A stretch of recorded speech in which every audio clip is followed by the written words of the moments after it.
Hello. This greeting comes from the editorial couch. Finally made it through the shoot and we're in post-production and I get to sit in my favourite position on the couch at editorial. So, welcome to the first of our post-production diaries. Obviously we can't talk about how many days shooting we've had because we're now into post-production, but we are exactly 33 weeks away from the release of the movie on December 14th. So we thought we'd count these down. 33 is a special number because obviously the original King Kong was made in 1933. During these post-production diaries, we'll spend some time with each of the post-production departments. There's obviously the editorial department, the digital effects department, Weta Digital, Weta Workshop. We also have a film unit that is shooting, which is the Minis unit. We have the motion capture department. The sound department is starting up. And then eventually, at the very end, we'll have the finishing of the film with the colour timing and the sound mixing. But right now, we thought we should give you an overview so you can see what different departments are doing 33 weeks away from the release of the film. Really exciting though to getting onto it because it has been pretty tricky while Pete's been doing the shooting, so it's really good to get full attention from him. So hopefully we'll move along really fast with the aims to try and get a good sort of structure of the movie done in the next 2 or 3 months, just to see how it's pacing out. God, just splitting this up is a bloody mission in itself, isn't it? Get as much of an idea of how the movie's working as a story so that Peter and Fran and Philippa can think about anything extra that might be needed. What we're tending to do now is actually kind of getting into sort of the nitty-gritty scenes where we can actually turn over a few really complicated effect shots to Weta. Obviously they need more and more effect shots to get through the system. Once the shots are turned over, it's feeding Weta Digital with work in a sensible way that all the big stuff's not left to the end when there's no time. But certainly the volume of work that we're putting through the place with all the different departments is definitely increased now that we've stopped shooting, because now that Peter's cutting, the material's going to start flying backwards and forwards. We've got quite a few effect shots to do, somewhere, I don't know, thousands, quite a few to do, and we've got about 8 months left to finish them all, which is somewhat daunting, and we try not to think about it too much, but we'll just keep slamming through it and get there. On Lord of the Rings, we were completing a miniature maybe every 2.5 to 3 months at the height of production. We've now honed that down to a week and a half per miniature. We've got probably 80 people building miniatures in the workshop at the moment, so it's certainly keeping us busy. We've been building miniatures for 4 stages that Alex Funke's department have been looking after. We estimate between now and the middle of October we have about between 1,400 and 2,000 shots. So it just means people have to work faster and harder and find better ways to get things done, which we're doing. We've started up another unit, a second miniature unit, just basically because there's simply more shots than we can do in one. So basically we split the work down the middle. We'll take half and they'll take half. We lifted off long before production began, and we'll probably still be shooting when they pull the plug at the very end.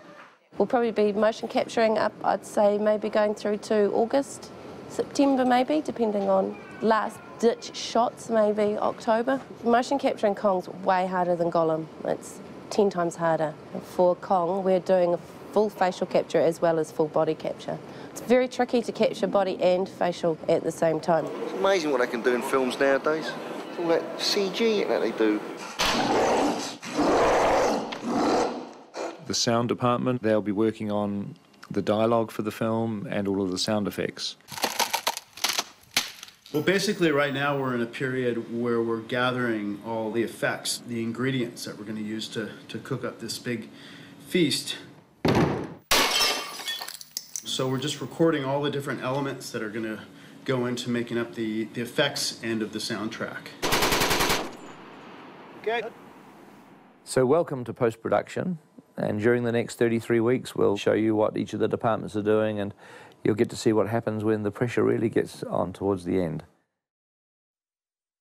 So we're still in the cutting room with 29 weeks to go, and as you can imagine, we're moving through the vast amounts of footage we have to basically get our movie crafted. And we thought we'd show you this week is what actually happens, not in the cutting room, but all the work behind the scenes of the editorial department that has to go into arranging the footage before it even reaches the cutting room.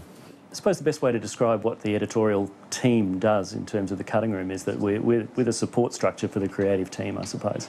When you're cutting a film, you know, Peter is in there pretty buried each day, going through the material, finding the story and finding the flow of the movie. They're looking to have everything at their fingertips that they've shot and prepared, expect to have ready when they need it to be able to put a scene together. The assistant editors sort all the footage that is shot on one camera roll. They'll break that up into scene, break it up into camera, write descriptions about it, about whether it's a wide shot or a close-up, who's in the shot, put all this information into the computer system, and they will send it to us so that we can have it there at our fingertips and find any shot we need.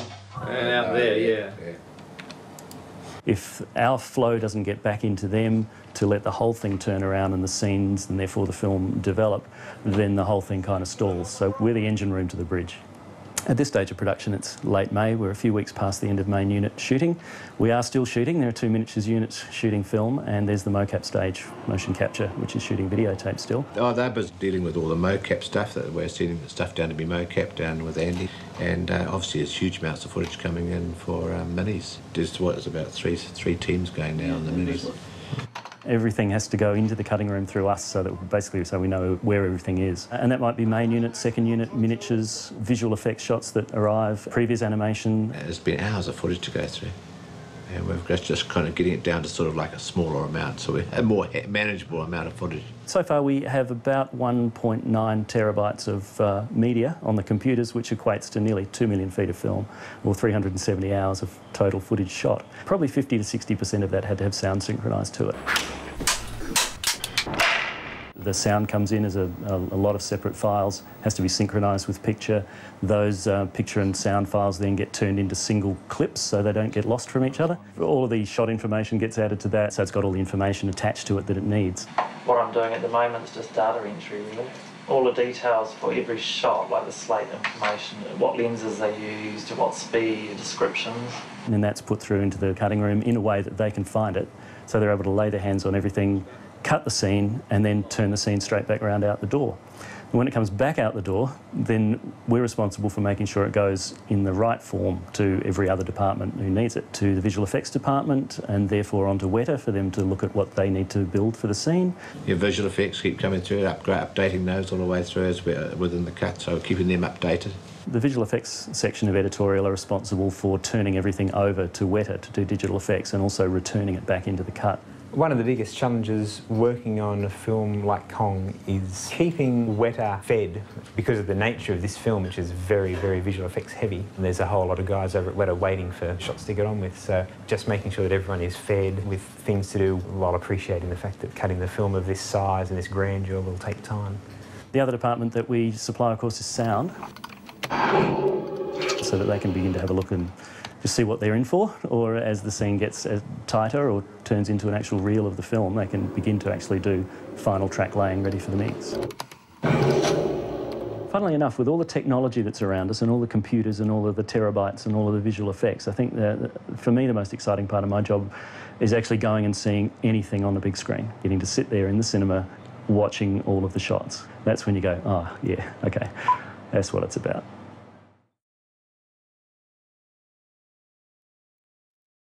Hello, here we are, 24 weeks away from the opening of the movie, and I guess this week the most exciting thing has been the release of the trailer.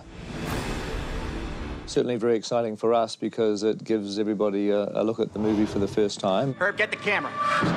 We thought this week it would be interesting to show you the process of how this particular trailer got made.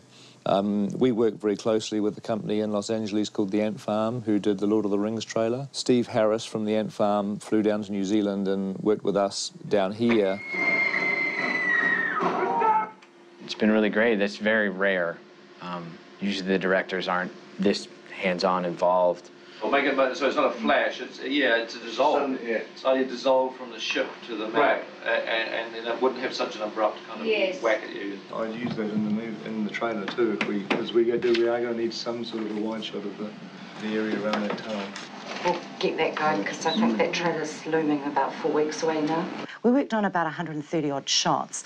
In some instances, the miniatures weren't built. We're building the second seawall miniature for the trailer, and the guys here have just been rushing to get it completed. So right up until 2 weeks or a week even in some instances before delivery date, we were still shooting the miniature. So the production of the trailer basically becomes like a mini movie. all the departments that are working on the big film, the sound department, the editorial department, the visual effects department, everybody activates and moves into high gear in order to get the trailer done. The editing is still a little bit in flux. Pete's still working on it, but the structure is starting to come together, so we're starting to pull together some of the sounds that we're going to be using for it. Because you want that moment where she screams and he replies with his roar to really be a moment. Whenever things got really tough in our department, we just had to remind the team that, well, just think about those poor bastards at Weta. From day to day, the shots that are in the trailer changes from 20 or 30 shots to a lot more. We just got a new one in, and it's completely different shots than it was before, but that's okay. Some of these shots are still in the PRE-VIS stage, so they're just concepts, and nothing's done for them yet. Probably 90% of the shots in the movie have some sort of visual effect, whether you will ever realize it or not.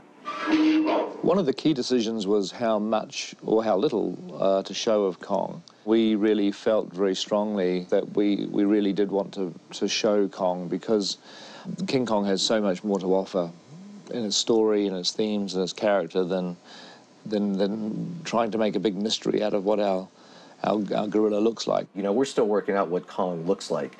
And, you know, and Peter wants him up on the screen. He's got to be great and he's got to be done. So we're just hammering it into place at the last minute. Weta have got very little time to finish off a lot of shots, but I don't think that's a problem. I think it's good to have pressure to get, you know, the creative juices flowing. I'm working on the swamp look right now in some of the adventure sequence. Just tonight we found out that we need to get some natives going. Tomorrow, she'll have more shot suggestions or effect shot suggestions that will give an aneurysm to somebody somewhere. Of course, everybody freeze frames and examines it frame by frame, minutiae, so we have to be a wee bit careful. Actually, one little interesting thing with this trailer is there's one significant shot in the trailer that's not actually in the film at all. I'm not going to say which one. I'd say 50% of it won't be in the film, knowing Peter, the way he works. And, like, we shot shots for the trailer that weren't in the trailer as well. I was really thrilled by what I saw in the trailer of Kong. I can't wait to see the final film. I think the event of seeing what's coming on the event movies is an event unto itself. 6 months seems like a long way away.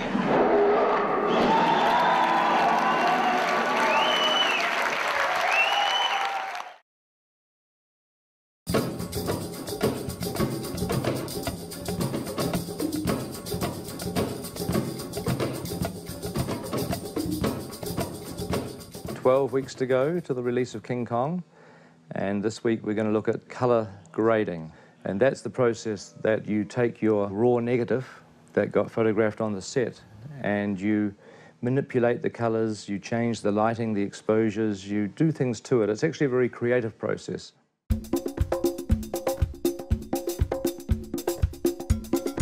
Here in the scanning and recording department, we get the film in its physical form and we convert it into the digital image, which then goes off around the facility for the artist to work on. Film comes in onto this machine here, which is the PRE laser film scanner. It's the newest scanning technology you can get, and we can start the scanning process.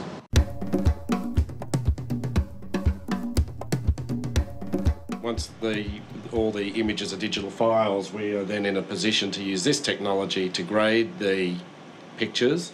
What we use to grade the film is discrete luster. This software was pioneered on Lord of the Rings, so it's evolved and we're continuing to use that.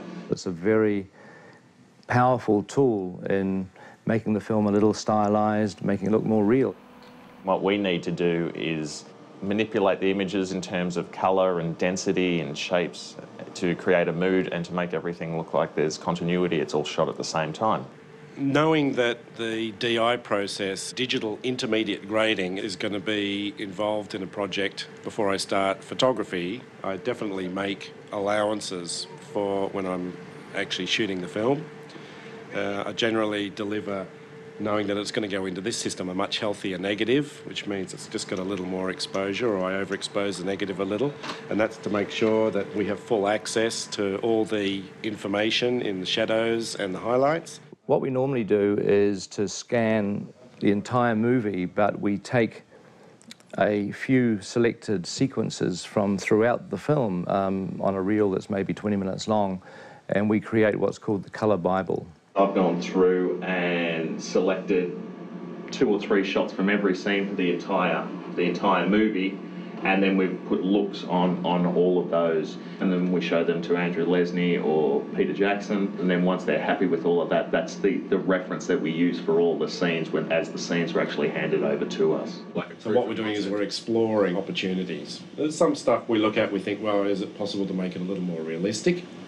Is there, something wrong with this picture, or, is it, that the highlights need a bit more of a lift, or, will it be sort of more interesting if we move it into a slightly different time of day? What we'll do is we'll then firm it all up so that, you don't know that there's been a grade there at all. The colour timing can do a lot to change scenes that are shot like in daytime and you want to make it look like night. So if you want to darken a scene down, you can do that, but you may not want to darken somebody's face. So you can actually isolate the person's face, darken the rest of the frame, but keep the face brighter, or the eyes. So we need to bring out Anne's eyes, because with the colour correction that I've applied to the image, her eyes are starting just to lose a bit of life. So what I'm working on at the moment is actually trying to bring that life and that vividness out. And of course, with King Kong being 1933 period setting, we're using the digital colour timing to give it a look that's not contemporary, that just has a slight stylisation. With this scene here, this is how the shot came in. It's all quiet. It's a bit of a wash over there, a yellow wash of this entire scene. When Peter turned this scene over to us, one of the things he said is, let's see if we can get some separation in terms of density and colour, just so it's not all one colour. So it was our job to try to extract some stuff out of this. The jungles of Skull Island are a really important aspect of the look of the film, and the colour timing allows us to pick little pinpoints of light that are shining through the leaves and burn those out, give a lot of depth to what is essentially our composited miniature jungles. And then we record it back out onto film, which will be how it's viewed by the general public. Colour actually affects the mood of the film. It affects the experience of watching the film, just as the sound effects can, or the visual effects, or the acting. The colour is often overlooked, but it's a really, it's a key part of the creative process of the finished film.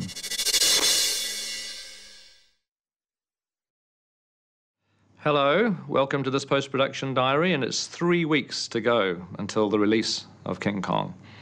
As you can imagine, things are a little bit busy down here in New Zealand at the moment. Good. A bit of quick in. As usual, we're right down to the wire with everything.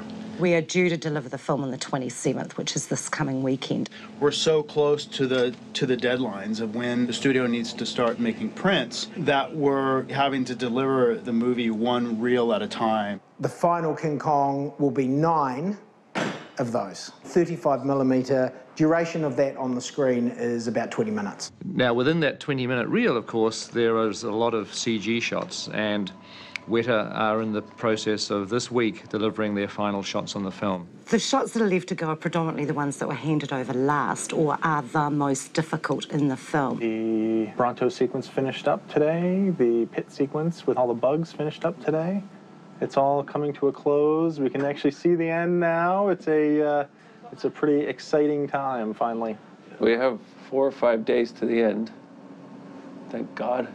I think it's something like 3,000 effect shots in the film, which is pretty high given that it's, normal effects films closer to 2,000. We're just cleaning everything up. We have 142 shots left, which is nothing. Every day, sometimes twice a day, I go to the cinema and I sit with the folks at Weta and we review the last shots that are coming through the system. But we still have the digital intermediate process to go through. The data from the computer gets shipped straight over to the digital intermediate guys for the colour timing. We've delivered 3 reels so far. We have a schedule of when we think the visual effects are going to be locked and closed for a reel, and then once we get those, we grade them up, place in those last shots, make sure that the reel is sitting, and then we conform it and put it out to film. If Peter approves, it goes off to the editorial team so that they can make sure that the form of the film is correct. The confidence check is a thing that we do back in editorial to make sure that what's being shot to film is exactly what Peter intends to be shot to film. And so this is a final check pass to make sure that the intent of the edit has actually made it onto the film before it gets shot out to negative. There is still physical film involved. The process of delivering the reels of film basically ends with the filming out onto a 35mm neg. What you see here is a RE laser film recorder. It's currently mastering out reel 3 of the film. 24 hours later, it goes to the laboratory. They process it, they print it, comes back. We check the print. If it's all good, then that becomes a master negative for the film. And we also have concurrently the sound, which is being worked on by a completely different team at Park Road Post, which is our facility down here in New Zealand. Reel 7 or 8, really basically closing in on finishing. That's what we're working on today. Once we've finished the final mix, we do what's called a print master. Which is basically the final stage that we go through in sound. I take everything that they've mixed and that Peter's approved, and I fold that all down into the various formats that it'll go to in the movie theaters. Just like that, complete Dolby Digital soundtrack on one small disc. All the actual sound elements are being sent digitally over the internet to the labs. It's pretty amazing that we're so far away and the sound can end up being there in a couple hours. So that's brought to the lab, and then they actually shoot a picture negative of the sound only. The two essential elements for the release prints are the picture neg and the sound neg. So we have the sound neg, we have the picture neg, we print them together, you get your release print. So reel by reel, the picture is being done. At the moment, we've delivered 6 reels. We've got 3 reels to go, and they all have to be finished by Monday, because these reels have to be sent away overseas to be mass-produced in the laboratories around the world so that the film's ready for projection in, I guess, about 20,000 cinemas on December the 14th. Prints and negative and hard drives. We make negatives from the hard drives. These negatives we'll start printing on, and we'll make our own negatives in LA. So we'll have we'll have probably 6 negatives that we'll be printing on simultaneously. Not only are we doing the 12 version internationally, but we're also doing subtitling between 27 languages wide. I've been here 5 days. That's the 3rd dog I've seen in all of New Zealand. When I'm sitting in the theater watching it, I'll know we're done. What are you gonna do when it's over? Sleep. For a long time. Move to Spain. Retire. Barcelona, here I come. On Monday, we get on an aeroplane and we fly to New York and start the press. And I also want to take the chance to answer some more of your questions too. And next week's post-production diary is probably a good time to do it. So look forward to catching up with you on the other side of the world next week.